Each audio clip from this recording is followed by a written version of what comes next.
Hello friends, welcome to Rohit electrical classes. तो single phase motor का जो अपना पहला लेक्चर है वो हो चुका है। तो आज अपना सिंगल फेज मोटर का दूसरा लेक्चर है। पहले लेक्चर मैंने आपको उसकी बेसिक नॉलेज, ठीक है, और जो उसके मेन पॉइंट जो थे वो आपको बता दिए थे। उसके अलावा मैंने आपको उसके अंदर types of single phase induction motor के बारे में बताया। सिंगल फेज मोटर में रोटेटिंग मैग्नेटिक फील्ड तो होता नहीं है। अब उसको पैदा करने के लिए आप एक फेज को दो फेज में क्या करते हो, सेपरेट करते हो। तो सेपरेट करने के लिए जो सबसे पहली आप विधि उपयोग करते हो वो है रजिस्टेंस स्टार्ट विधि, जिसमें आप क्या करते हो, वाइंडिंगों के रेजिस्टेंस और इंडक्टेंस में अंतर ला के फेज एंगल पैदा करते हो। जिस आधार पे जो पहली मोटर थी वो कौन सी थी, स्प्लिट फेज मोटर, या उसे रजिस्टेंस स्टार्ट मोटर कहा जाता है। दूसरी मैंने आपको बताई कि कैपेसिटर लगा के भी आप फेज स्प्लिट कर सकते हो। तो कैपेसिटर के आधार पर आपको तीन मोटरें बताई। पहली कौन सी थी, सिंगल कैपेसिटर मोटर, जिसे क्या करते हैं, एकल संधारित्र मोटर भी कहा जाता है, या फिर उसे कैपेसिटर स्टार्ट इंडक्शन मोटर भी कहा जाता है, या फिर उसे दूसरा नाम एक और दिया गया है, संधारित्र परिवर्तन मोटर। दूसरी जो आपकी मोटर है वो है डबल कैपेसिटर मोटर, जिसे दोहरा संधारित्र मोटर भी कहा जाता है, या capacitor start capacitor run motor भी कह सकते हैं, या इसके अलावा आप संधारित्र परिवर्तन संधारित्र चल मोटर भी कह सकते हैं। देखो, एक मोटर के इतने नाम बताने का कारण यह है कि आपको एक नाम से मोटर पता लगती है, आप उस मोटर को अच्छे से पढ़ सकते हो, ठीक है, पढ़ भी लेते हो। पर कई बार क्या होता है, वो मोटर उसी का क्वेश्चन होता है पर नाम कुछ अलग ऐसा दिया होता है कि आप समझ नहीं पाते। तो इसलिए क्या है कि ज्यादा समय तो लगने वाला है नहीं, तो इस चीजों को क्या है कि समझ जाए, फायदे में रहेंगे, ताकि आप वहां जाकर किसी भी कारणवश क्या हो, पंगे में ना पड़ो, ठीक है। तो सीधी सी बात यही है कि तीसरी जो अपनी मोटर है वो है permanent capacitor motor. Permanent capacitor motor को स्थायी संधारित्र मोटर कहा जाता है। तो आज अपने कैपेसिटर की मोटरें पढ़ेंगे। सेपरेट फेज जो मोटर है वो हो चुकी है, ठीक है। संधारित्र की सबसे पहले अपने पढ़ेंगे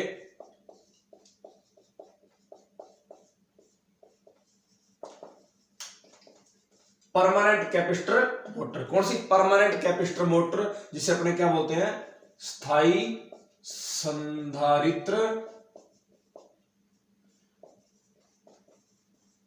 संधारित्र मोटर।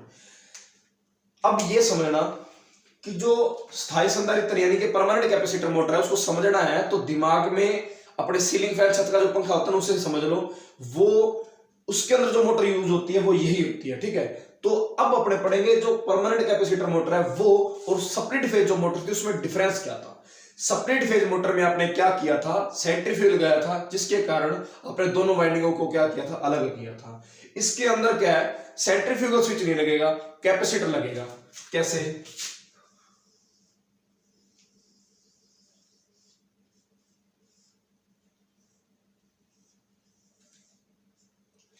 ये आपका लग गया क्या, कैपेसिटर। ये आपका आ गया रोटर। देखो, रोटर जो आपका है वो कौन सा होगा, स्क्वायरल केज। तीनों कैपेसिटर की जो मोटर है स्क्वायरल केज ही होगा।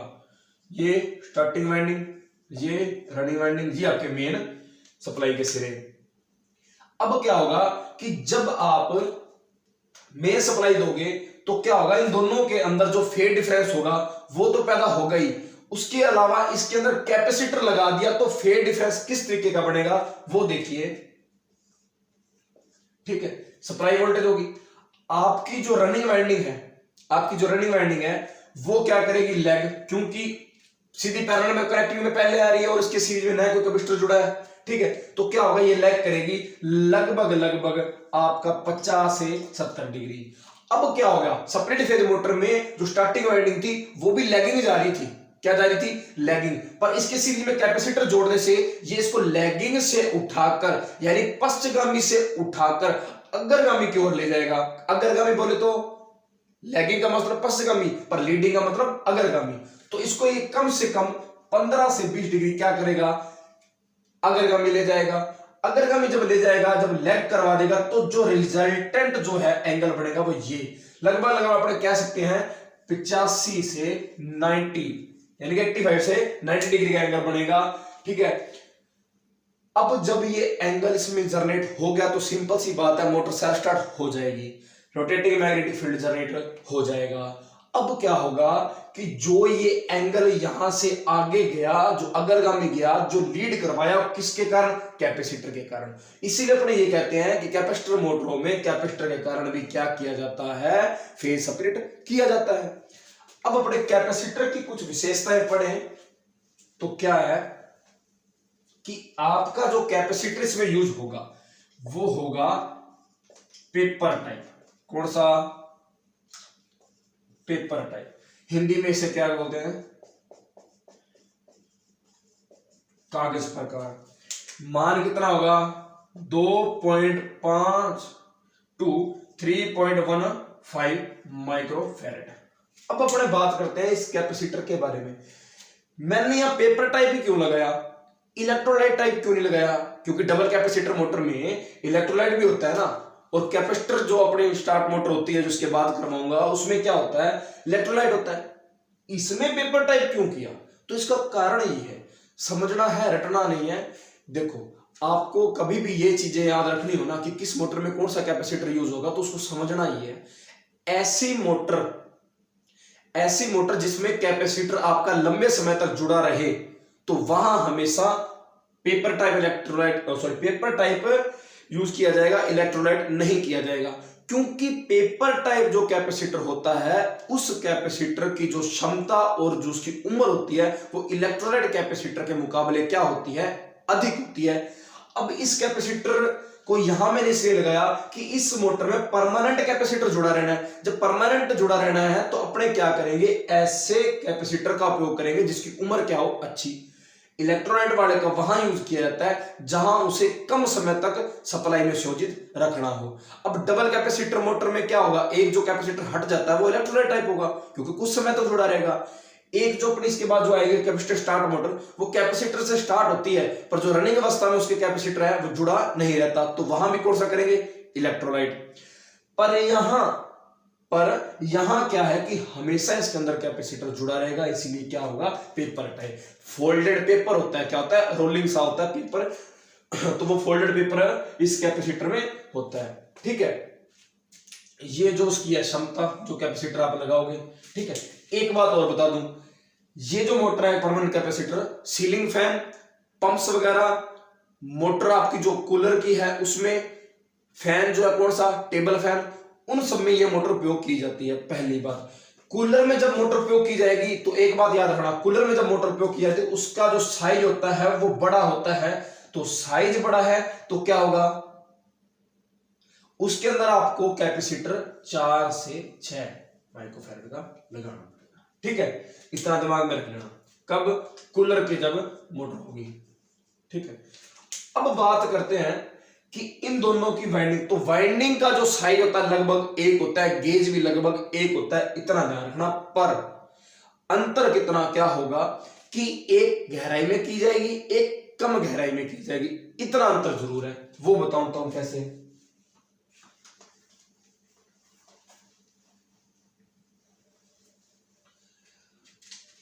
आपने पंखा खोला होगा तो एक तो अंदर वाइंडिंग होती है, एक बाहर की साइड वाइंडिंग दिखती है। तो जो इंटरनली वाइंडिंग होगी वो होगी रनिंग, और जो बाहर की साइड होगी वो होगी स्टार्टिंग। क्या होगी? स्टार्टिंग।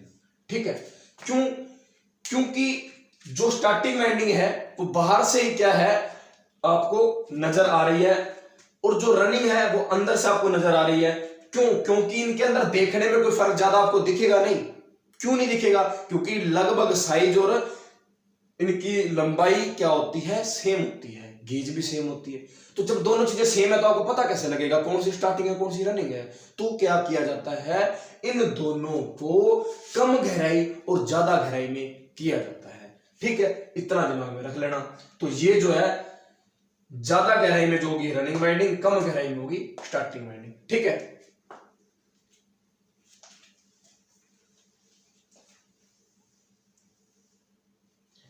अब बात करते हैं इस मोटर के अंदर कुछ बातें मेन जो आपको समझ आनी चाहिए। वो क्या कि इस मोटर का जो टॉर्क होता है, स्टार्टिंग टॉर्क तो क्या होगा? कम, पर जो रनिंग टॉर्क होगा वो क्या होगा अच्छा, क्योंकि कैपेसिटर जुड़ा रहता है। सेपरेट फेज में क्या है, कैपेसिटर तो था नहीं, ऊपर से वाइंडिंग भी हट जाती थी, तो उसका रनिंग टॉर्क अच्छा नहीं था। पंखा आपने देखा होगा यार, जब आप इसको कई बार चलाते हो तो क्या पहले धीरे धीरे घूमता है, क्योंकि स्टार्टिंग टॉर्क कम होता है, फिर क्या होता है स्पीड बढ़ जाती है, ठीक है। उसके अलावा बात करते हैं कि अगर स्पीड को कम करना है या ज्यादा करना है, तो कुछ नहीं होता, सीरीज में आप रेजिस्टेंस जोड़ दो जो वोल्टेज ड्रॉप करवा लेगा और स्पीड कम हो जाएगी। कैसे, जैसे आपका छत वाला पंखा होता है, आप क्या करते हो, रेगुलेटर से जब आप उसको घुमाते हो तो उसके अंदर क्या होता है, रेजिस्टेंस वाला सिस्टम ही होता है ना, जिसके कारण उसकी स्पीड क्या होती है, कम ज्यादा होती है। इसके अलावा एक बात बता दूं, ये जो आपकी वाइंडिंग है, ये आपका कैपेसिटर, इस कैपेसिटर को अगर मैं बहुत ज्यादा मान का लगा दूं, मैंने क्या बोला कि 2.5 से 3.15 तक आप लगाते हो कैपेसिटर। मान लो मैंने बहुत ज्यादा मान का लगा दिया, या मान लो मैंने बहुत कम मान का अगर कैपेसिटर लगा दिया, तो क्या होगा, सिंपल सी बात है, हमेशा लिखाया जाता है कि इतने मान का कैपेसिटर लगता है जी। कभी सोचो कि बहुत ज्यादा मान का लगा दे तो क्या होगा, बहुत कम वैल्यू का लगा दे तो क्या होगा, तो वैल्यू का डिफरेंस अगर करेंगे तो क्या होगा, आप रिजल्ट देखिए, समझना थोड़ा सा, कि मान लो मैंने बहुत ज्यादा वैल्यू का लगा दिया तो क्या होगा, XC बराबर क्या होता है 1/2 पाई FC। मैंने कैपेसिटेंस की वैल्यू हाई कर दी, तो ये कैपेसिटिव रिएक्टेंस जो है, यानी कि इसे क्या बोला जाता है, एक तरह से प्रतिरोधी होता है, इसे बोलते हैं धारित्य प्रतिघात, या इसे आप कैपेसिटिव रिएक्टेंस बोल सकते हो। तो इसका मात्रक भी वैसे ओम ही होता है। तो होगा क्या, जब कैपेसिटेंस बढ़ा दी, कैपेसिटर का मान बढ़ा दिया, तो क्या होगा, आपका कैपेसिटिव रिएक्टेंस क्या हो जाएगा, कम हो जाएगा। तो कम होने के कारण एक बात आप जानते हो कि सीरीज में जो इक्विपमेंट लगते हैं वो अपने रेजिस्टेंस के अकॉर्डिंग क्या करते हैं, ड्रॉप करते हैं। अब क्या होगा, जब इसका रेजिस्टेंस कम हो गया तो ड्रॉपेज क्या होगी, जो ये ड्रॉपेज है वो क्या हो जाएगी, कम हो जाएगी। ड्रॉपेज जब कम होगी तो जो वोल्टेज पहले ड्रॉप करा था सीरीज में, इसे इसके रेजिस्टेंस के मुकाबले मिल रही थी, अब वो क्या होगा, सारी रेजिस्टेंस की जो वोल्टेज है इसकी, वो इसे मिलने लग जाएगी। जो इससे वोल्टेज ज्यादा मिलेगी तो ये जलने की संभावना रहती है। पहली बात तो ये समझ गए। आपने कैपेसिटेंस बढ़ाया, कैपेसिटिव रिएक्टेंस क्या हो गया, कम हो गया, यानी कि रेजिस्टेंस कम हो गया तो वोल्टेज ड्रॉप कम करेगा, तो वोल्टेज ड्रॉप कम करेगा तो ज्यादा वोल्टेज जब स्टार्टिंग वाइंडिंग को मिलेगी तो ये जलने की संभावना है। पहली बात।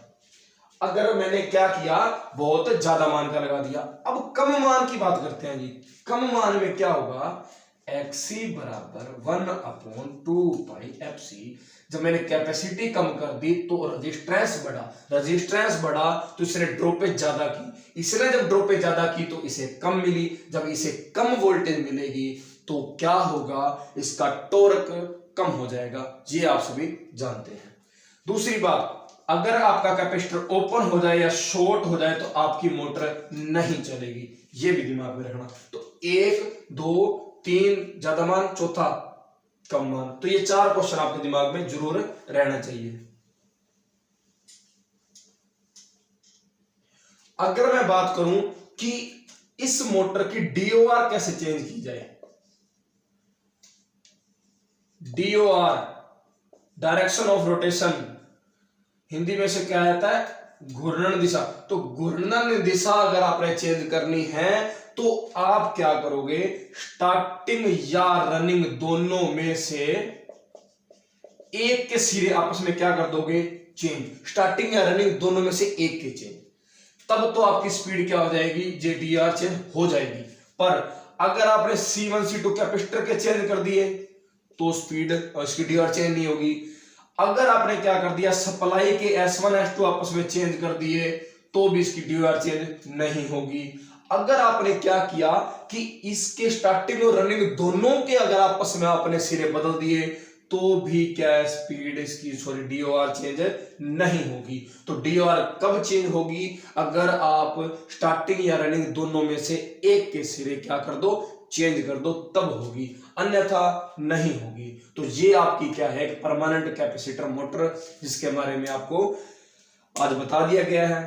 क्वेश्चन जो इसमें बढ़ रहे हैं शॉर्ट आप समझ गए होंगे, ठीक है। उपयोग आपको बता दिया, कूलर के अंदर उपयोग होता है, आपका सीलिंग फैन में, पंप्स वगैरह में, और आपका इसके अंदर टेबल फैन में इसी मोटर का प्रयोग किया जाता है। ठीक है, तो आज अपने ये मोटर कंप्लीट हो गई है। अगले लेक्चर में अपने single capacitor motor, double capacitor motor यानी कि कैपेसिटर स्टार्ट इंडक्शन मोटर और डबल कैपेसिटर यानी कि capacitor start capacitor run motor के बारे में पढ़ेंगे। ठीक है, लाइक और सब्सक्राइब जरूर करें। ठीक है, धन्यवाद।